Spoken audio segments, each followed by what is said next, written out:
जय सिया राम भक्तों, आप सभी का एक बार फिर से स्वागत है हमारे भक्ति यूट्यूब चैनल पर। आइए हम वैशाख मास के 13वें अध्याय का श्रवण करते हैं।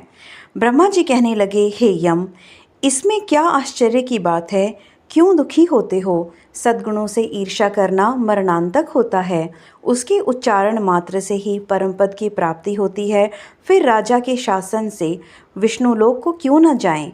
जिनकी जीवा पर हरि विराजमान हैं और जो विष्णु भगवान को प्रणाम करते हैं, स्मरण करते हैं और उनके गुणानुवाद गान करते हैं, उनको अश्वमेघ यज्ञों के समान फल मिलता है। संपूर्ण पाप दूर हो जाते हैं। भगवान प्रसन्न होने से विष्णु लोक प्राप्त होता है, सायुज्यता प्राप्त करते हैं। यज्ञ करने वाले, कुरुक्षेत्र या सरस्वती में स्नान करने वालों को तो फिर से जन्म लेना पड़ता है, परंतु वैशाख मास में जो माधव भगवान के धर्मों का पालन करता है, उन पर विष्णु भगवान प्रसन्न होकर सदा उसकी सहायता करते हैं। हे सौरे, उस राजा का प्रभाव मेरे वश में नहीं है, क्योंकि वासुदेव भगवान के भक्तों का अशुभ कहीं नहीं होता। उसको जन्म, मृत्यु, जरा, व्याधि आदि भय नहीं व्याप्तते। स्वामी के नियुक्त कार्य करने पर देहधारियों को कुछ अपराध नहीं होता। हे यम, जब तू इस कार्य के करने में असमर्थ है तो तेरा क्या दोष? तू शोक मत कर। ब्रह्मा जी के ऐसे कहने पर यम बहुत दुखी हो दीन वाणी से कहने लगा, हे तात, अब मुझे अपने काम पर जाने की इच्छा नहीं है। इस महावीर्यवान राजा को जब मैं अपने धर्म से चलायमान कर दूंगा, तब कृत्य कृत्य होऊंगा। हे कृपालु, आप मेरे इस कार्य को सिद्ध करा दीजिए, तब मैं फिर शासन करूँगा।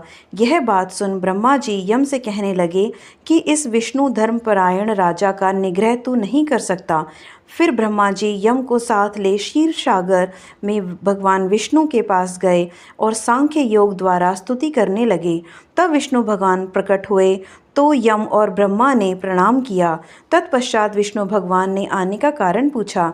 ब्रह्मा जी बोले, हे श्रेष्ठ, आपके दास राजा के शासन में सब मनुष्य वैशाख धर्मों को करके विष्णु पद को प्राप्त करते चले जा रहे हैं। इसी कारण यमपुरी शून्य हो गई है।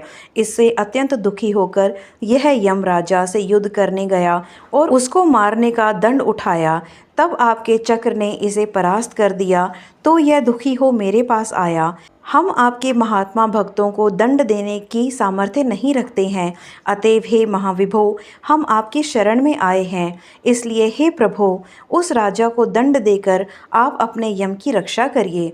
ब्रह्मा के यह वाक्य सुनकर विष्णु भगवान हंसे और ब्रह्मा जी व यम से बोले, मैं लक्ष्मी तथा प्राण और देह, श्रीवत्स, कौस्तुभमणि तथा वैजंती माला, श्वेत द्वीप, बैकुंठ, क्षीर सागर, शेष और गरुड़ का त्याग कर सकता हूँ, परंतु ऐसे भक्तों को कदापि नहीं त्याग सकता जिन्होंने मेरे लिए संपूर्ण भोग त्याग दिए, प्राण छोड़ दिए, मुझ में ही अपनी आत्मा को लगा दिया। उन्हें मैं कैसे छोड़ सकता हूँ? अतएव हे यम, मैं तेरे दुख को दूर करने का उपाय बताता हूँ।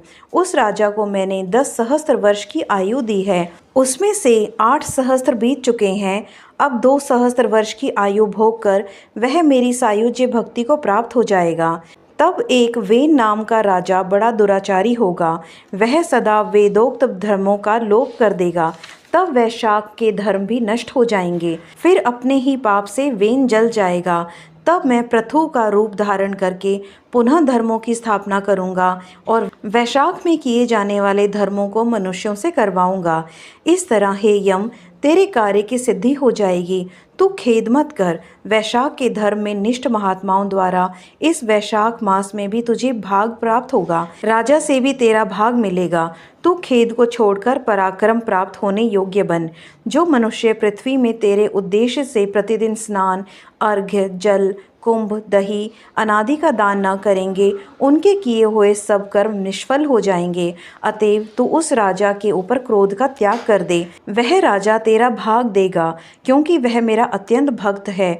और जो कोई प्राणी तेरा भाग देकर वैशाख धर्मों में प्रवृत्त हो, उनके धर्म में तू विघ्न मत करना।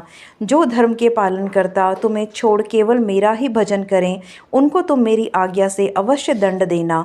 उस राजा से तुम्हें भाग दिलाने के लिए मैं अभी सुनंद को भेजता हूँ। वह वहाँ जाकर तुम्हें भाग दिलवाएगा। तब भगवान ने यम के सामने ही राजा को समझाने के लिए सुनंदन को भेज दिया, जो राजा को समझाकर पुनः भगवान के पास आ गया। ऐसा यम को आश्वासन देकर विष्णु भगवान वहीं अंतर्ध्यान हो गए तथा ब्रह्मा भी यम को समझाकर आज्ञा दे चले गए। यम भी कुछ प्रसन्न हो अपनी पुरी को चला गया। फिर सुनंदन की आज्ञा पर राजा ने अपने राज्य में सारी प्रजा को प्रतिदिन यम के निमित्त स्नान अर्घ आदि करने की तथा वैशाख के धर्मों में यम को भाग देने की सूचना करा दी कि अगर जो कोई धर्मराज का भोग नहीं देगा, उसके वैशाख में दिए कर्मों को यमराज स्वयं ले लेंगे। वैशाख की पूर्णमासी के दिन पहले धर्मराज के लिए जल का घड़ा, दही तथा अन्नदान करना चाहिए। फिर पितरेश्वरों के निमित्त, गुरु के निमित्त, पीछे जनार्दन मधुसूदन भगवान के निमित्त उनकी प्रतिमा बनवाकर धर्म के चलाने वाले गरीब ब्राह्मण को शीतल जल, दही, अन्न, तांबूल, दक्षिणा और फल कांसे के पात्र में रख अर्पण करने चाहिए। और राजा स्वयं भी ऐसा ही करने लगा। तत्पश्चात राजा अपनी शेष आयु को पूरी कर यथेष्ट भोग पुत्र पौत्र आदि समेत बैकुंठ को चला गया। फिर वेन नाम का एक महानीच राजा हुआ। उसने सब धर्म तथा वैशाख धर्मों का लोप कर दिया, अतः सब प्राणी धर्मों को करना भूल गए। इसी कारण वैशाख में किए हुए धर्म बहुत प्रसिद्ध नहीं रहे। विष्णु भगवान के कोई विरले भक्त ही इन धर्मों को जानते हैं। इसके साथ ही 13वां अध्याय समाप्त होता है। जय श्री हरि।